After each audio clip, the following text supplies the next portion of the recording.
Imaginou-se que à medida que liberalizasse, que o homem vivesse dominado pela sua libido, quase como uma cadela no cio, ele fosse construir e melhorar a sua vida, porque a sexualidade era a dimensão mais importante da vida humana. Liberou total. E eu pergunto, a sociedade melhorou?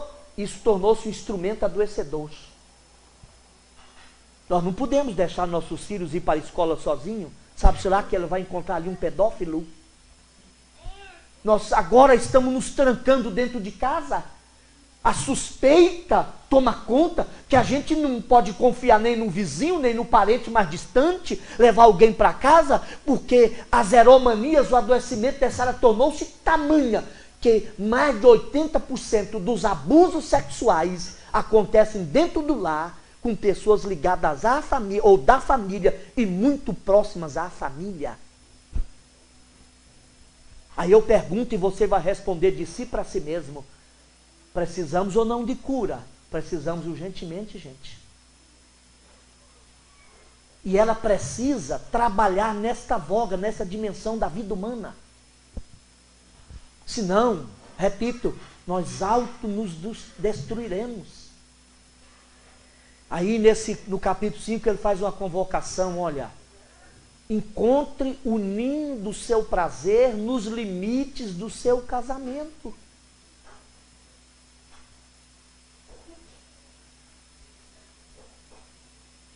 Por muitos anos, a sociedade aí, e quando eu falo a sociedade, o establishment político, social, religioso, ideológico, filosófico, proposto aí para a vida brasileira, justificou muito, por exemplo, a esposa era para procriar, gerar prole. O prazer sexual é encontrado com a manteúda, era buscado fora. E o sistema, até religioso, justificava isso aí. Porque se aceitava. A esposa é para criar dos bacuri lá em casa. Para gerar prole. O prazer é encontrado fora. E aí o Espírito de Deus vai dizendo, um dos instrumentos para a cura desta área, olha, ele até chega a confessar, andando por esses caminhos, essas vogas, quase alcancei a ruína, a completa ruína, no meio da congregação e da assembleia.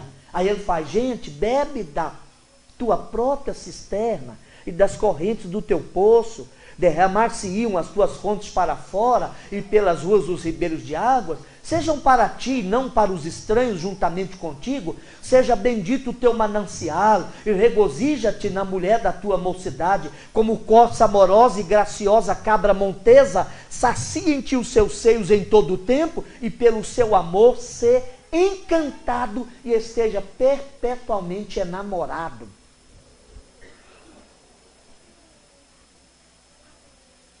E agora então, deixa eu dizer para os senhores e começar a aplicar algumas verdades aqui, não sem antes definir algumas questões que eu preciso definir com os amados irmãos aqui. Primeira delas, a gente tem que voltar lá ao modelo original, às origens, à Gênese. O que Deus entendeu de casamento, união matrimonial? Deus veio no jardim, você vai olhar muito na Bíblia assim, ó, e Deus criou e viu que era bom. Deus criou e disse, isso é bom. Deus criou algo e disse, isso é muito bom. Ele usa um advérbio de intensidade. Quando ele criou o gênero humano, o ser humano, ele usou um advérbio de intensidade e falou, isso é muito bom. Não é apenas bom. Mas eis que de repente, naquele mundo bom, naquela situação que ele chamara de muito bom, ele falou, isso não é bom. Usa um advérbio de negação. Isso não é. E o que ele percebeu que não era bom? Que o homem viva só. E aqui a gente começa já a delinear os caminhos de cura a partir da perspectiva bíblica.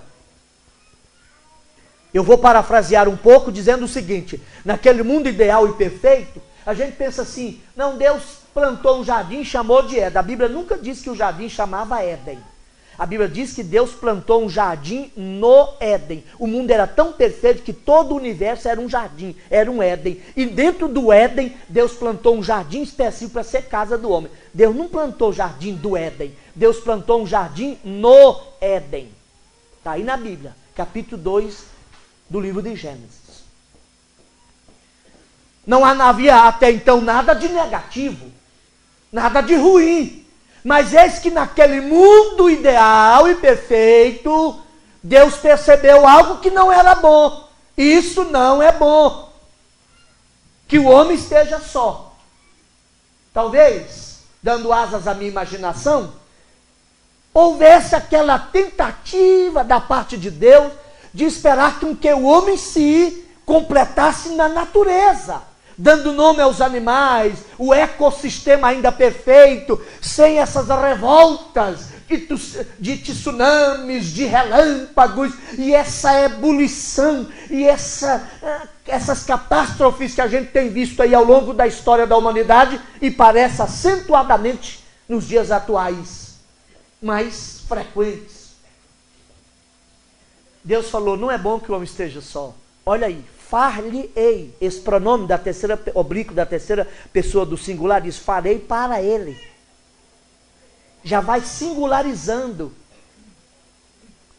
Far-lhe-ei, ou farei para ele uma mulher, uma esposa, que lhe seja idônea.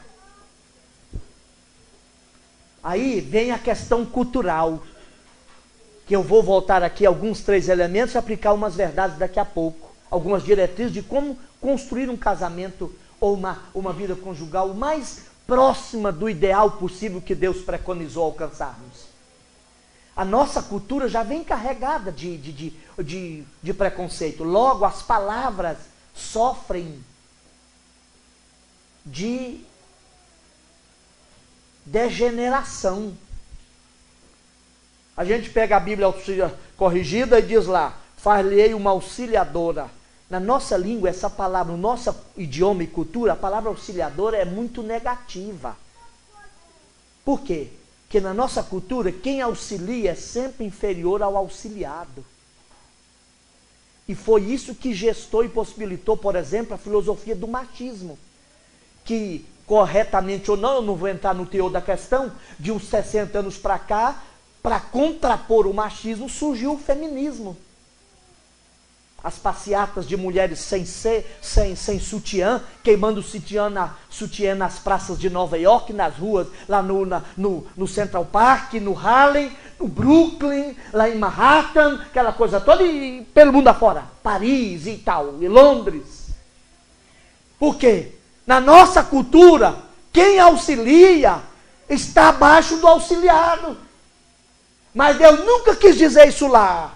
O texto hebraico vai dizer, olha Adão, vou parafrasear, já que aparentemente você não está plenamente humanizado e satisfeito nesta relação com o ecossistema, o mundo ideal que eu criei, vou fazer para ti um ser humano que esteja no mesmo pé de igualdade com você e que te possa olhar tete a tete, olho no olho. Um ser humano com você é humano, alma com você é alma, espírito com você é alma, e aí sim vocês poderão se completarem na mesma dimensão. Então não há inferioridade.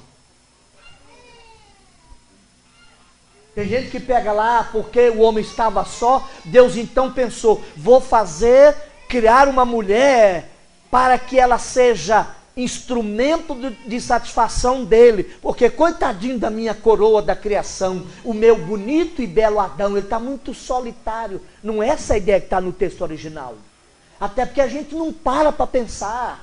Eva já estava criada, você tem que definir, separar ato criador de ato formador.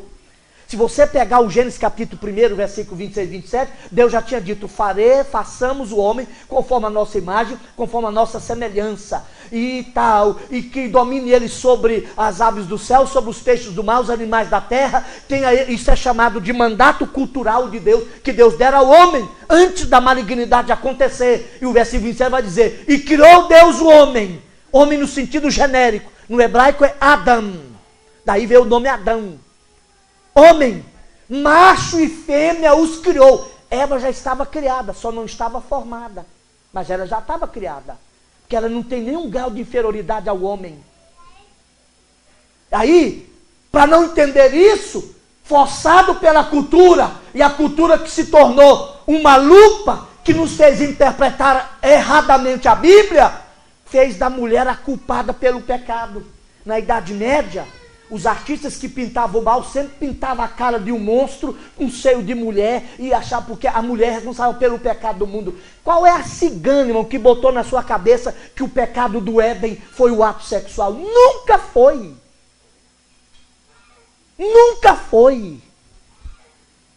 Porque de princípio, Deus já criou seres humanos sexuados, porque está lá, antes da queda, Deus disse, macho e fêmea os criou. Agora, a gente tem que aprender a separar o ato criador do ato formador. O ato criador é instantâneo.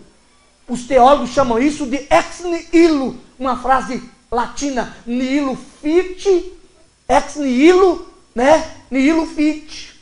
Do nada Deus fez tudo. É ato instantâneo. Agora o ato formador não é instantâneo, é imediato.